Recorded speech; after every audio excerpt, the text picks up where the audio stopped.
Bonjour à toutes et à tous et bienvenue dans ce nouvel épisode du Shop des Titans. Épisode un peu spécial aujourd'hui, non pas parce qu'on partage un micro avec Simon, mais surtout parce qu'on accueille Victor et Laura de Cozy. Bonjour à vous deux. Salut tout le monde.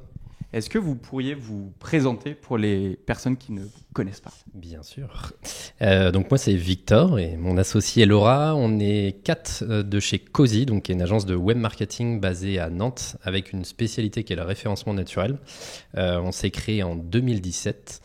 On a décidé de rester à 4 associés, donc on n'a pas de salariés. C'est un choix qu'on a fait assez fort. On a un récit sur le site web qui explique les raisons de ce choix. En 2020, on a créé un centre de formation pour pouvoir accompagner non pas les entreprises, mais plutôt les équipes de nos entreprises qu'on accompagne. Donc on a un centre de formation qui est dédié au métier du marketing digital, avec plus de 200 formateurs sur toute la France. Et en 2023, on a repris la société Réseau Abondance, qui était détenue à l'époque par Olivier Andrieux, une personne très connue dans le milieu du référencement. Et donc on est aujourd'hui un petit peu plus d'une dizaine de salariés à travailler pour l'ensemble de ces structures sous le groupe Kumbu du coup. Voilà pour la présentation. Et tu ne l'as pas dit, il me semble, mais c'est le premier blog SEO de France, Abondance. En fait. Oui. Vous aurez clairement pas invité, on prend que des stars. C'est effectivement le média peut-être le plus reconnu en France. Il existe évidemment d'autres médias qui sont également très bons à côté, mais peut-être qu'en termes de notoriété, c'est celui qu'on connaît le plus en France, sur la partie référencement naturel. Très bien, merci. N'hésite pas Du coup, ouais. C'est compliqué avec deux sur un micro. Donc vous l'avez compris, on va parler de développement très technique liquide aujourd'hui. Non, pas du tout. Ben oui, Laura. Bon, j'ai pas grand chose à dire, je suis l'associée de Victor, voilà, on fait la même chose et je suis contente d'être là. Eh ben, on est très content de vous avoir tous les deux. Donc pas de petites blagues sur le développement technique, on va parler justement de référencement naturel. Beaucoup de choses à dire, ça a été un peu un casse-tête de choisir par quoi on allait commencer sur ce premier épisode ensemble. Et du coup, on s'est arrêté plutôt sur le contenu. Donc, on se posait un petit peu la question, première question de l'épisode, par quoi commencer quand on déploie une stratégie de contenu sur un site ? Avant de répondre à ta question, sinon ce serait trop simple, l'aparté, c'est que quand on déploie une stratégie de contenu, et là je parle dans le cadre d'une refonte par exemple, on a souvent l'impression qu'on commence quand on commence à rédiger, alors que pas du tout. Parce qu'une stratégie de contenu, c'est d'abord choisir les mots-clés sur lesquels on va se positionner. Et quand on choisit les mots-clés sur lesquels on va se positionner, on va définir les pages dont on va avoir besoin. Et si on définit les pages dont on va avoir besoin, ça veut dire qu'on va définir l'arborescence d'un site. Donc le SEO, le référencement naturel, c'est quelque chose qu'on attaque au tout début d'une stratégie digitale, soit quand on crée un site, soit quand on refond un site. Et même quand on a un site existant et qu'on veut le mettre entre les mains d'une agence SEO comme Cozy par exemple, souvent on va repasser sur l'arborescence. Donc la première étape, c'est choisir ces mots-clés, s'assurer qu'on a bien toutes les pages qui peuvent cibler ces mots-clés-là, pour plein de raisons, et on va en parler notamment l'intention de recherche entre autres. Et une fois qu'on a fait ça, on a un aperçu déjà de la stratégie. On est capable de se dire, ok, ce mot-clé-là, alors le mot-clé c'est défini par principalement le volume de recherche et un niveau de concurrence. Donc se dire, ce mot-clé-là, je suis capable d'aller me positionner dessus parce que même s'il est recherché 10 000 fois par mois, je sais que je vais devoir déployer une page hyper costaud avec beaucoup de texte. Donc déjà, quand on va faire les mots-clés arborescence, ça va sous-entendre le travail qu'on va déployer derrière. Donc première étape, c'est mots-clés et arborescence. Et par rapport à cette arborescence, est-ce que du coup tu fais un peu le parallèle de l'arborescence, justement tes mots-clés, avec typiquement les méga menus ou un petit peu justement la structuration entre les différentes pages collections ? Ouais, alors c'est un peu l'erreur souvent qu'on peut faire en SEO, c'est se dire que l'arborescence technique et les pages qu'on va créer vont représenter l'expérience utilisateur, l'UX qu'on va générer sur le site web. Or, quand on travaille sur l'arborescence, on définit vraiment toutes les pages qu'on doit créer pour pouvoir se positionner sur des mots-clés par rapport à une intention de recherche. Ce qui ne veut pas dire que dans mon menu, je vais présenter tel produit en priorité, telle catégorie, telle collection sur Shopify. Donc non, les deux ne sont pas forcément liés. Malgré tout, évidemment, un produit phare ou une catégorie phare devra certainement être affiché dans le menu ou en tout cas très visible depuis la homepage, quoi. En fait, il y a une vraie priorisation à faire. Si on travaille sur un Shopify avec 10 000 références produits, on va forcément avoir beaucoup de catégories. Et en effet, comme le dit Victor, si j'ai beaucoup de catégories, je vais vouloir toutes les mettre sur mon menu. Mais il y a un moment, on n'est pas la Fnac, on ne peut pas non plus mettre l'ensemble de nos catégories, donc il faut faire des choix. Donc il faut les prioriser, et ça, on les priorise par le choix du mot-clé, mais aussi par cette fameuse intention de recherche. Ça fait 3 fois qu'on le cite, donc on va peut-être en parler un peu. L'intention de recherche, c'est quelle est l'intention derrière un mot-clé. Si je cherche iPhone 13 reconditionné, il y a quand même de fortes chances que la personne qui cherche ça, derrière, elle veut acheter, ce qu'on appelle une intention commerciale. Alors que si je cherche quel iPhone choisir, on n'est pas très loin de la conversion, mais on n'y est pas encore, on est plutôt sur de l'informationnel. Et en fait, ces intentions-là vont nous aider à guider la stratégie. Nous, notre positionnement chez Cozy, c'est commencer toujours par les mots-clés transactionnels, parce que ça génère du chiffre d'affaires à la boutique, chiffre d'affaires incrémental qui peut être réinvesti sur les efforts SEO pour aller chercher les mots-clés informationnels, vu qu'eux, ils ramènent du chiffre d'affaires et pas les autres. Donc c'est plutôt comme ça que nous, on va les travailler. Et après, l'intention de recherche, ça impacte plein de choses. L'intention de recherche, comme ça agit comme un filtre pour Google, c'est-à-dire que si tu ne l'adresses pas bien, tu rentreras jamais dans le top 10. Et comme ça agit comme un filtre, si ton template ne correspond pas exactement à ce que veut l'intention, ça ne marche pas. Donc tu peux pas adresser iPhone 13 reconditionné avec un article de blog qui raconte l'histoire de l'iPhone 13. Parce que c'est pas ce qu'attend Google. Google, il veut une page catégorie avec une liste de produits où tu peux te promener. Et c'est aussi pour ça que je disais, le SEO, ça intervient au niveau des mots-clés et de l'arborescence. En fait, ça va aussi intervenir au niveau des templates. Parce qu'on va dire, en fait, non, dans cette page, moi, j'ai besoin d'un bloc d'avis. Parce que les avis, c'est un marqueur du e-commerce. J'ai besoin d'une zone de réassurance qui parle des délais de paiement, des délais de livraison, des moyens de paiement, de tout ça, parce que c'est des marqueurs du e-commerce. Si on fait une page très informationnelle, imaginons, on n'a qu'une liste de produits, du texte, et on n'a pas les filtres, on n'a pas les avis, on n'a pas la réassurance, potentiellement, c'est une page qui ne va pas ranker, parce qu'elle peut être perçue comme très informationnelle, comme il n'y a pas ces marqueurs transactionnels. Okay. Donc en fait, Google, notamment sur les pages donc, de collection et après potentiellement de produits, essaye vraiment de se positionner comme étant un vrai potentiel acheteur, à se dire, ok, moi, mon but final, c'est d'acheter. Quels sont les potentiels freins ou leviers qui me poussent à l'achat? Et comme tu l'évoques, en fait, les éléments qu'on pense habituellement à mettre sur un site, les frais de livraison, les délais de livraison, etc., en fait, c'est des éléments qui sont requis même pour le SEO, en fait, globalement. Et donc, ça, c'est cette logique un peu conversionnelle, du coup, sur les pages collection. Qu'est-ce qui vient, du coup, différencier ça sur un article de blog, en fait, cette intention de lecture, en fait, plus informationnelle?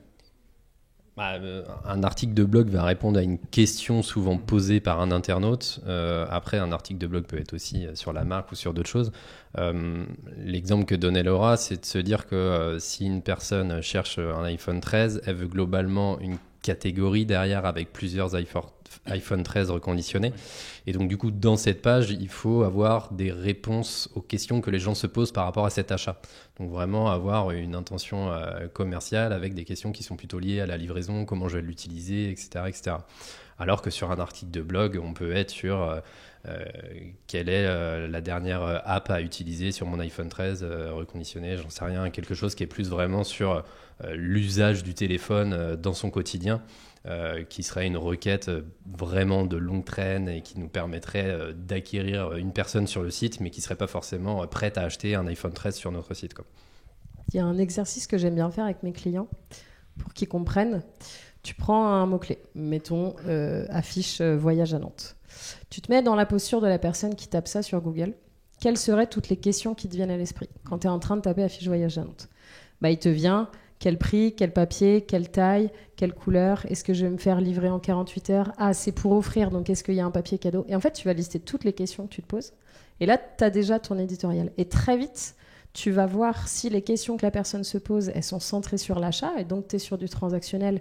Et du coup, il faut plutôt un template soit produit, soit collection. Ou alors, tu te rends compte que c'est des questions très informationnelles pour comprendre le produit. Et là, ça finit plutôt dans un article de blog.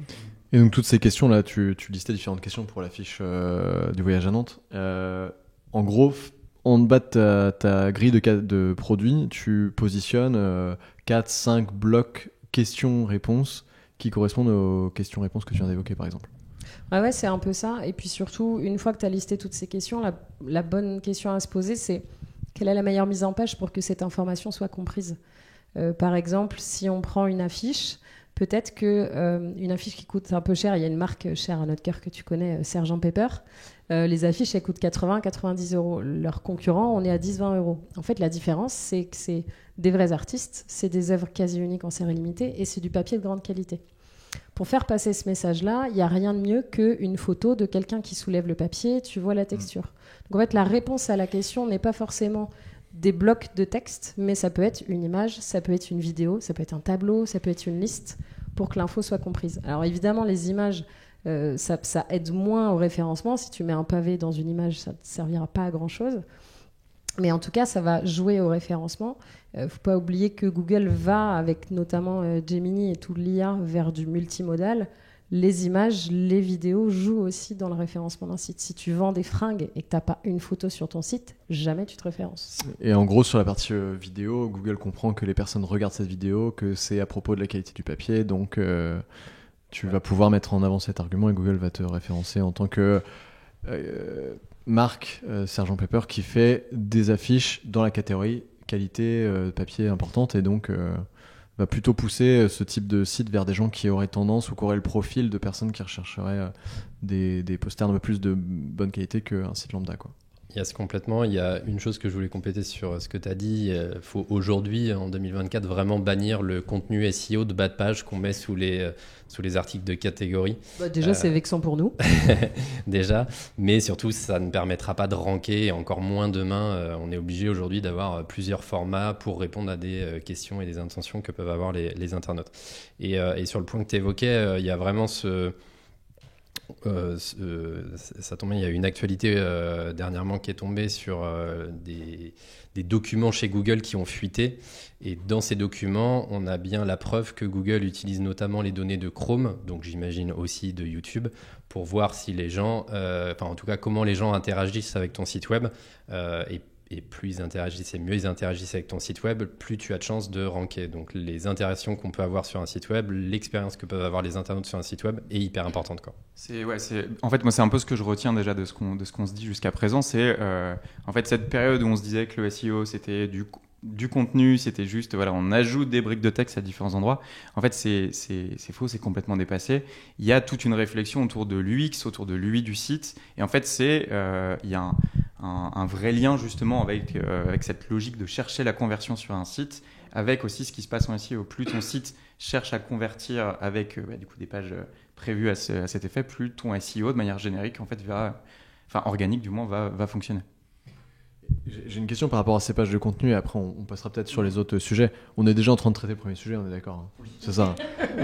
Très scolaire, on les prend pas. Oui, et surtout on ne rate rien. Non, parce que je crois pas qu'on l'ait dit au début, mais on va faire un espèce de top 5 sur la partie contenu, dont on a commencé par la partie catégorie.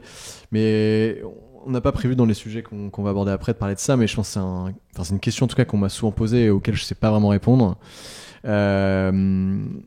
Les structures sur les CMS des pages de contenu classiques et des pages de blog sont un peu différentes. La question à 100 000 euros, c'est quand tu as un contenu important à faire, est-ce qu'il vaut mieux que ce soit une page permanente qui ne fait pas partie forcément de ton blog ou une page de blog où ça change strictement rien?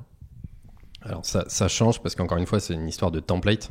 Par exemple, un article d'actualité, si on n'a pas des dates, un auteur et une date de mise à jour et des infos qui font comprendre que c'est bien une actualité, ça Google le repérera et peut nous déclasser par rapport à ça. Donc on a vraiment un enjeu de pouvoir répondre avec la bonne page. Par exemple, si demain on a fête des pairs, qui est une catégorie fête des pairs, il faut que ce soit certainement une page de catégorie collection qu'on va garder dans l'arborescence, mais qu'on va remettre visible par exemple dans le menu au moment de la fête des pairs et qu'on va déclasser dans le reste de l'année. Donc il y a vraiment un enjeu d'adresser le bon template et après de relier cette page-là au bon endroit dans le site avec un maillage interne pertinent en fonction de la saison aussi par rapport à l'année. Tu évoques un point très intéressant. Du coup, c'est aussi des demandes assez fréquentes qu'on peut avoir de clients sur je crée des collections temporaires, j'ai des produits temporaires, etc. Et toujours cette question de est-ce que en fait, je casse complètement le référencement, est-ce que je le retire du sitemap notamment, ou est-ce qu'en fait, comme tu le dis, il faut peut-être mieux chercher à le déclasser, le rendre moins important dans l'arborescence de site? Ouais. Aujourd'hui, je pense qu'il faut garder toutes ces pages dans l'arborescence et reclasser ces pages-là, c'est-à-dire le plus proche possible de la page d'accueil, avec un maillage encore plus fort au moment où cette page-là doit être la plus référencée possible. En fait, si on prend le comportement inverse, j'ai une page faite des pairs, je la supprime, l'année prochaine je la refais, je la supprime, je la refais. En fait, l'effort que tu as fourni l'année d'avant ne va pas t'aider à l'année d'après. Donc oui, il faut les garder, évidemment, tu ne les mets pas dans le menu, tu les gardes dans une page, ce qui fait qu'elle reçoit encore du jus, et puis, je sais pas, 3 mois avant, là tu la pousses un peu plus. Mais surtout, il faut les garder, et pas les appeler Fête des Pairs 2023, c'est Fête des Pairs, et puis chaque année, ça devient 2023, 2024, 2025. Les pages promo et soldes, c'est pareil. Ouais. Toujours garder une page promo, solde, bon plan, ça peut être des pages différentes aussi. Ça permet de l'aider à être mieux référencé l'année d'après éventuellement. Mais par exemple, tu vois, c'est hyper intéressant sur la page des soldes. Imaginons que tu n'aies aucun produit qui apparaisse dans cette catégorie soldes parce que tu n'as plus de soldes. Qu'est-ce que tu fais de cette page-là ? Pendant les soldes ou en dehors des soldes. Bah oui, pour moi, tu la ranges. Tu la gardes, tu la même s'il n'y a pas de produit dedans, même s'il n'y a pas de Google produit, tu dire, dis désolé, en ce moment, on n'a pas de produit en solde sur le site. Quoi. Ok, donc tu mets un message spécifique, tu modifies un peu ton template pour présenter ça. Quitte même à dire, par contre, vous pouvez potentiellement être intéressé par d'autres produits. C'est ça. Et comme ça, tu mets ton texte. Les soldes, c'était cool. Il n'y a pas de soldes en ce moment, on revient le 7 juillet. Par contre, en attendant, vous pouvez aller voir nos meilleures ventes du moment et tu mets des liens vers tes top produits. Il ne faut surtout pas les laisser, faut surtout pas les supprimer. Il faut les ranger dans un coin, parce que sinon, elle va se positionner sur plein de mots-clés. Et puis, il faudra que tu recommences à zéro si tu l'enlèves. Pour retourner sur la partie contenu. Donc, imaginons que j'ai une super page de collection. Tu évoquais tout à l'heure iPhone 13 reconditionné. Du coup, on crée un peu ces rubriques, FAQ, questions, etc. pour être un petit peu dans la conversion avec l'utilisateur. Du coup, sur la page produit, du coup, on va avoir envie aussi d'ajouter ces différentes informations. Comment est-ce qu'il faut structurer ces informations ? Est-ce qu'on peut écrire les mêmes choses ? Comment est-ce que ça fonctionne ? Oui, tu peux tout à fait écrire les mêmes choses et c'est normal que tu aies des blocs redondants sur plein de pages. Moi, je pars du principe qu'un bloc qui est présent sur toutes mes pages, il est simplement ignoré, il ne va pas aider à mon référencement. Si tu as besoin de le dire pour ton internaute, tu le dis, il n'y a pas de souci. Et puis la particularité des fiches produits, c'est qu'on va les positionner sur des requêtes très précises. En vrai, dans 90% des cas, c'est les pages catégories qu'on utilise pour adresser les mots-clés qu'on travaille. Et les fiches produits se positionnent sur les mots-clés qui correspondent à son produit. Donc en théorie, c'est pas très compliqué de se positionner avec une fiche produit tellement la requête est spécifique. Par contre, ce qui va avoir de l'importance, ça va être les avis. La vidéo, on avait eu le cas sur Bricosaur, je crois. Ouais. La vidéo peut vachement jouer. En fait, tu peux être beaucoup plus informationnel sur une fiche produit que sur une page catégorie. Parce que tu vas expliquer comment utiliser un produit. Je sais que vous avez fait le site de Christina Cordula, il y a plein de vidéos qui montrent les étapes de la routine beauté, comment l'utiliser. Ça, c'est hyper important. Par contre, ça n'a moins sa place sur une page catégorie. Parce que quand j'ai tapé exfoliant pas cher, saveur parfum menthe pour le visage, par exemple, un truc hyper précis, je suis déjà très près de la conversion et ce qui me manque, ça va plutôt être comment l'utiliser. Alors que exfoliant visage, je suis vraiment en train de me chercher et j'ai besoin d'être guidée. Donc je vais moins être dans le comment l'utiliser, mais plutôt voilà tout ce qu'on me propose et si tu veux l'acheter, voilà comment ça va se passer. Donc tu as des axes éditoriaux très différents. Et est-ce qu'il n'y a pas, question un petit peu à part, mais est-ce qu'il n'y a pas du coup, avec l'ouverture là, des Google produits, du Merchant Center et tous ces différents éléments, vu que depuis quelques temps maintenant on a vraiment des vues produits, justement un déclassement des produits, des requêtes un petit peu de recherche standard, pour dire ok, ça c'est considéré comme étant produit, on ne vient pas le positionner en premier résultat de recherche. Et du coup c'est les collections qui retournent un peu en... Ça va vraiment dépendre des produits. Quand on a des produits très spécifiques, c'est souvent des produits qui se référencent sur Google. Quand on a des produits assez génériques, je prends un iPhone 13, ça va souvent être des pages de catégories qui se référencent. Mais plus on est dans la longue traîne et si on cherche vraiment des mots-clés très spécifiques, plus on tombe sur des produits. Tu as des anomalies marrantes, alors qui ne sont pas vraiment des anomalies, mais Teddy Bear, Emma, ils ont 2-3 matelas, pas plus. Je crois que c'est Teddy Bear, ils sont 2e sur matelas. Je ne sais pas combien de recherches par mois, mais ça doit être 100 000, quoi. Et c'est leur fiche produit qui se positionne. Ce n'est pas une page catég. Pourquoi ? Parce que je pense que Teddy Bear a toujours été reconnu parce qu'il a eu un seul matelas pendant très longtemps. C'est cette page-là qu'ils ont travaillé le plus. C'est celle-là qui reçoit des liens. Donc, on ne va pas forcer à positionner la page catég si Google aime la fiche produit.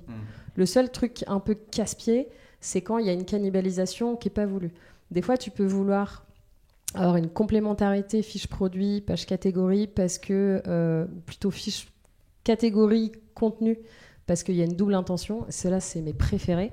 Par exemple, iPhone moins de 200 €. Back Market, il positionne une page catégorique qui est la liste de tous ces iPhones à moins de 200 € et un article ou un guide qui est voilà les iPhones qu'on vous recommande et qu'on a à dispo à moins de 200 €. Et c'est tous les iPhone 7 à moins de 200 €, tous les iPhone XS à moins de 200 €, parce que dans l'intention, il y a vraiment une double intention.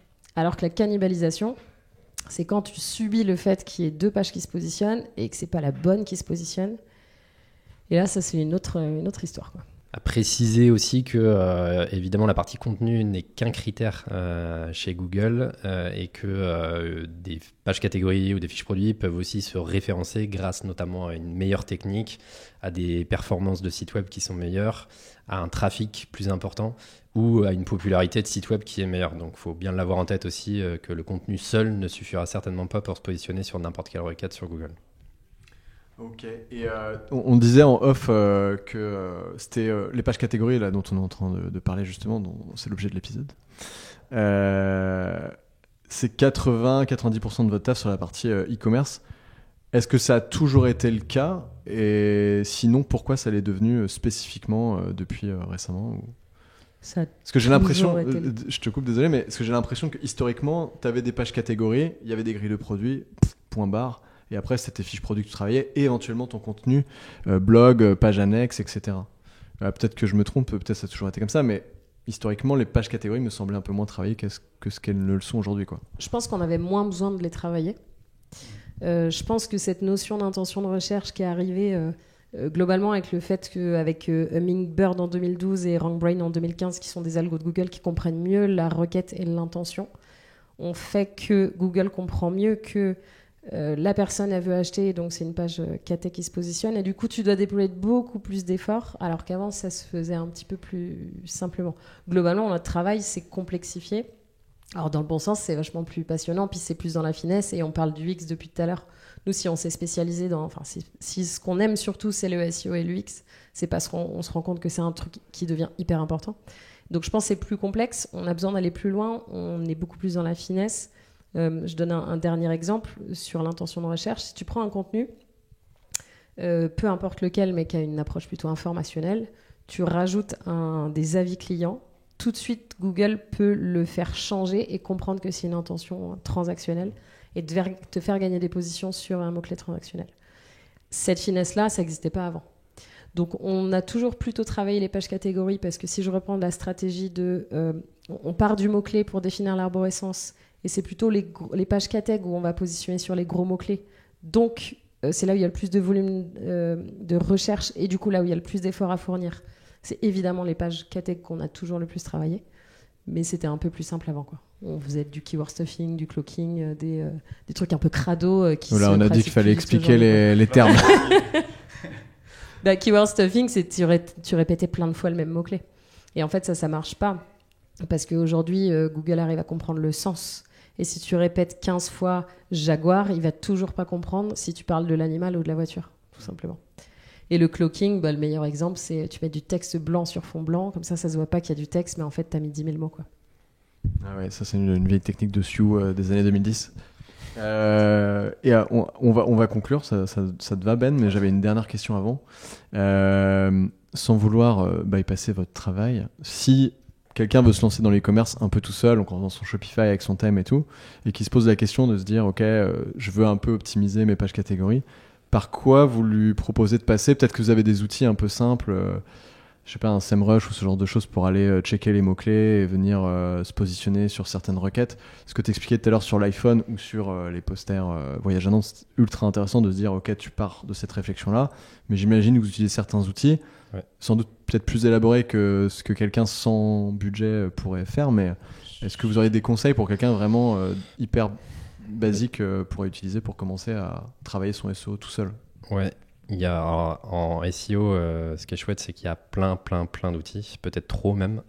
Des gratuits qui sont bons, il y en a peut-être un peu moins. Il y en a quand même un en ce moment qui est assez sympa qui s'appelle Alloscan, qui vous permet de rechercher des mots-clés, d'avoir les volumes de recherche pour chaque mot-clé, d'avoir des mots-clés similaires, des questions posées, de regarder ce sur quoi les concurrents sont positionnés. Et à mon sens, aujourd'hui, je pense que c'est certainement l'outil le plus utile en SEO pour démarrer une stratégie de positionnement sur Google, quoi. Tot, l'extension Chrome. Ouais. Et en payant, je Vous rajouterai... pouvez les appeler l'un et l'autre, Alloscan et Tot. HALO scan. Et Tot, T-A-T-H-O-T, que j'ai pas encore utilisé, mais je crois que tu l'as testé, qui te fait de l'analyse sémantique, non ? Ouais, alors il y a plein d'outils dans l'outil, mais c'est un des outils gratuits qui est assez sympa. Et si j'en rajoute un qui est payant, mais qui à mon sens est certainement le meilleur en sémantique, c'est Your Text Guru, qui vous permet de scanner une page et il va vous dire si il vous manque tel ou tel mot-clé par rapport aux concurrents pour potentiellement vous référencer sur une requête, quoi. J'étais persuadé que tu allais dire Google Trends pour les mots-clés un petit peu keywords. Mais... En réalité, je ne l'ai jamais utilisé de ma carrière de SEO. N'utilisez pas Google Trends. Et évidemment, et je dis ça parce qu'on en vend, il y a des formations pour le SEO qui marchent bien, mais il y a aussi des contenus gratuits qui existent dans tous les sens sur YouTube. On peut se former tout seul. La seule question, c'est faire attention où on se forme parce qu'on peut tomber sur... on ne connaît pas la qualité des gens qui parlent, quoi. Donc ce sera un peu le mot de la fin pour répondre à ta question, Simon. En fait, essayez de faire le SEO vous-même et si vous galérez un petit peu, allez sur Cozy ou sur Alfie pour avoir une formation. Merci à vous deux pour ce premier épisode. Merci beaucoup. Merci, c'était cool. Ciao. Ciao. Ciao.